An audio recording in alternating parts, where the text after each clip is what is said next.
ದಿಲ್ಲಿ ಭೇಟಿ ಅತ್ಯಂತ ಯಶಸ್ವಿಯಾಗಿ ನಮ್ಮ ರಾಷ್ಟ್ರೀಯ ಅಧ್ಯಕ್ಷರು ಕರೆ ಮಾಡಿದ್ರು. ನಾನು 7-8 ದಿವಸ ನಾನು ಬೇರೆ ಕೆಲಸನೂ ಇತ್ತು ಮತ್ತು ರಾಷ್ಟ್ರೀಯ ಅಧ್ಯಕ್ಷರು ಫೋನ್ ಬಂತು. ನನಗೆ ಇಬ್ಬರು ಪ್ರಧಾನ ಕಾರ್ಯದರ್ಶಿಗಳು ರಾಷ್ಟ್ರೀಯ ಪ್ರಧಾನ ಕಾರ್ಯದರ್ಶಿ ಭೇಟಿ ಮಾಡಲಿಕ್ಕೆ ಹೇಳಿದ್ರು.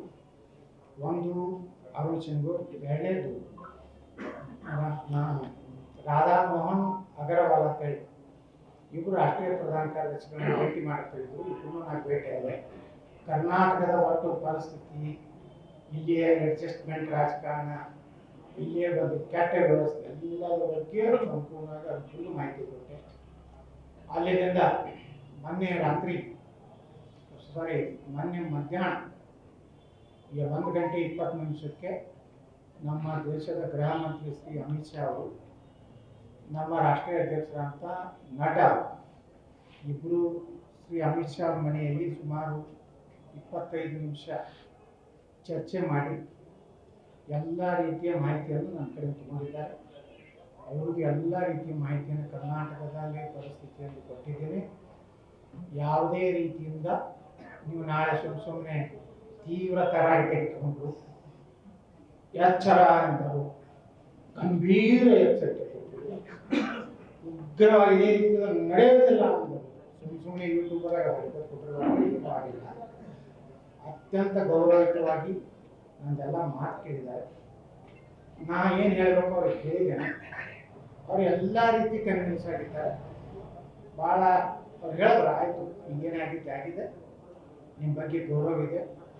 ಇನ್ನೊಂದು ಭಾಳ ಸ್ಪಷ್ಟೀಕರಣ ಕೊಟ್ಬಿಡ್ತೀನಿ. ಯಾಕಂದರೆ ಕೆಲವೊಂದು ಈ ವಿಜಯನಗರ ಜಾಲತಾಣಗಳಲ್ಲಿ ಯಾವಾಗಲೂ ಆಗ್ತಿರ್ತಾರೆ. ಏನಪ್ಪ ಅಂದ್ರೆ ಯಡಿಯೂರಪ್ಪನವರೇ ಯತ್ನಾಳ್ ಅವ್ರನ್ನ BJP ಕರ್ಕೊಂಡ್ಬಂದು ಟಿಕೆಟ್ ಕೊಟ್ಟು ಅವ್ರ ಉಪಕಾರ ಕಾರ್ಯ ಹಾಕ್ತಾರೆ.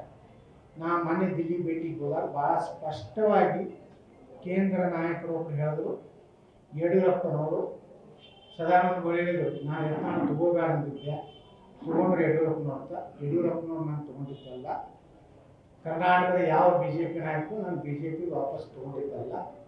ಅಂದಿನ ರಾಷ್ಟ್ರೀಯ ಅಧ್ಯಕ್ಷರಂತ ಶ್ರೀ ಅಮಿತ್ ಶಾ ನಾನು MLC ಇದ್ದಾಗ ದಿಲ್ಲಿಗೆ ನಾನು ಕರೆಸಿ BJP ಕಾರ್ಯಾಲಯದಲ್ಲಿ ನನ್ನ ಜೊತೆ ಮಾತಾಡಿ BJPಗೆ ಸೇರ್ಬೇಕಂತ ಹೇಳಿ ನಾನು MLC ರಾಜೀನಾಮೆ ಕೊಟ್ಟು BJP ಸೇರಿದೆ. ವಿಜಯಪುರ ನಗರ ಟಿಕೆಟ್ ಕೊಟ್ಟರು.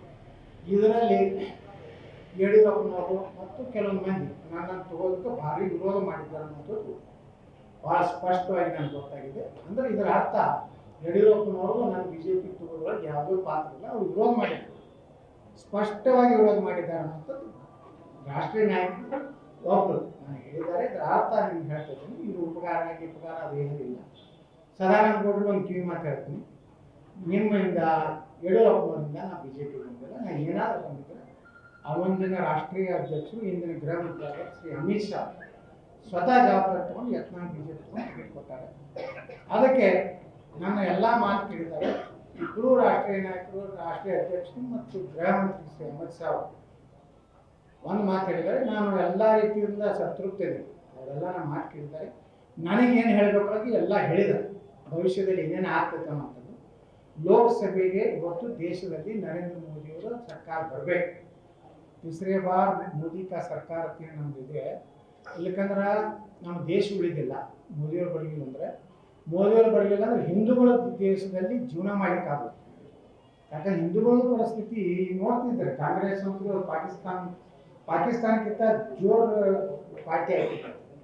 ಅಂಥ ಸ್ಥಿತಿಯಲ್ಲಿ ನಾವೆಲ್ಲ ಜಗಳಾಡಲಾರ್ದೆ ಕಚ್ಚಾಡಲಾರ್ದೇ ಸಮಗ್ರವಾಗಿ ಎಲ್ಲ ಹಿಂದೂ ಕಾರ್ಯಕರ್ತರಲ್ಲ, ಇಡೀ BJP ಕಾರ್ಯಕರ್ತರು ಈ ಸಲ 2024ಕ್ಕೆ 28 ಲೋಕಸಭಾ ಚುನಾವಣೆಗಳಲ್ಲಿ ಎಲ್ಲ ಕ್ಷೇತ್ರಗಳನ್ನು ಗೆದ್ದು ಮತ್ತೊಮ್ಮೆ ಮೋದಿಯವರು ಪ್ರಧಾನಮಂತ್ರಿ ಮಾಡಬೇಕಂತೆ ನಾವೆಲ್ಲರೂ ನಿರ್ಣಯ ಮಾಡಿದ್ದೀವಿ.